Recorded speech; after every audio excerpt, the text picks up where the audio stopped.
In today's video, we're taking a look at how to flush your water heater easy and simple.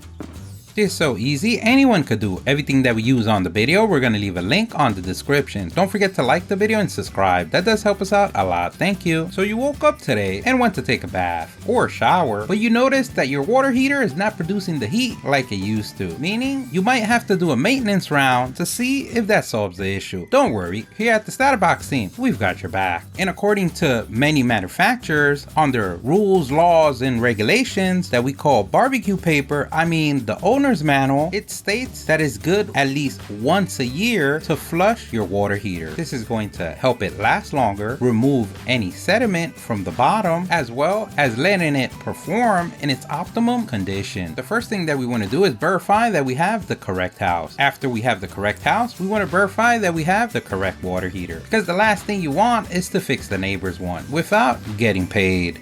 Now that we got the most important data points out the way, the first thing that we want to do is turn off the water heater. And we do that by turning off the breaker that supplies energy to it. And we can verify this using a non-contact voltage detector, because the last thing you want on a clear sunny day is to die. Now that we survived another day, we want to go ahead and locate the valve that provides water to the water heater. We want to shut that off or close it. And no, in this case, we're not going to give a massage to the tank, but where we're gonna let it sit for a few hours to let the water cool down, because even though we like the movies, we don't want to look like Deadpool. Now what we want to get is a water hose and connect it to the water heater. We're gonna notice at the bottom a faucet that could be of metal like this one, or like the one shown at the top. Always verify that your water hose has an O-ring or a gasket, because the last thing you want is water everywhere. Now, either using a flathead screwdriver, we're gonna go ahead and turn the valve open to release the water,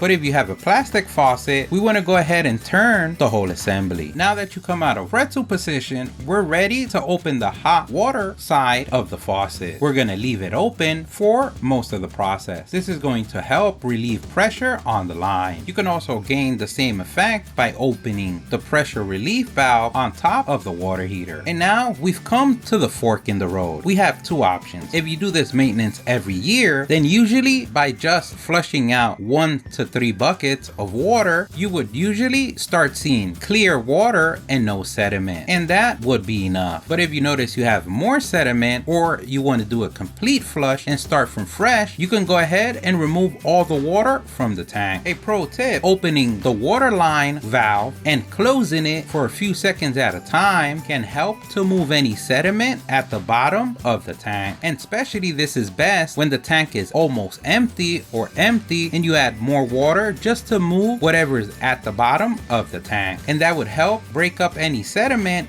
gunk, or debris and get it out from in there. Once you're done, no matter if you pick the 1 to 3 buckets or the entire emptying of the system, we're ready to close the faucet at the bottom of the water tank. We go ahead and remove the hose, get back up from pretzel position, and now we're ready to fill the water tank again. We open the valve, and remember, all this time you want to have the hot side open from the nearest faucet. This is going to let any air escape from the tank. You might hear noises coming out the faucet, but don't worry, that's just the air being released, or how we like to call it, your special powers kicking some butt. Once we notice a steady stream, or how the water regularly comes out, that means it's full. Now we can go ahead and turn on our water heater by turning on the breaker, and now you've done it. You showed the world that not only Aquaman controls water, you just leveled up to Water Dominator. Don't forget, if you liked the video, please give us a thumbs up. That really helps. If you have any questions, place them in the comment section below. Either someone on the StatUpBox team or someone on the YouTube community can help you out with an answer. Don't forget to subscribe, follow us on social media. Thank you for watching, and here's a link to our latest video.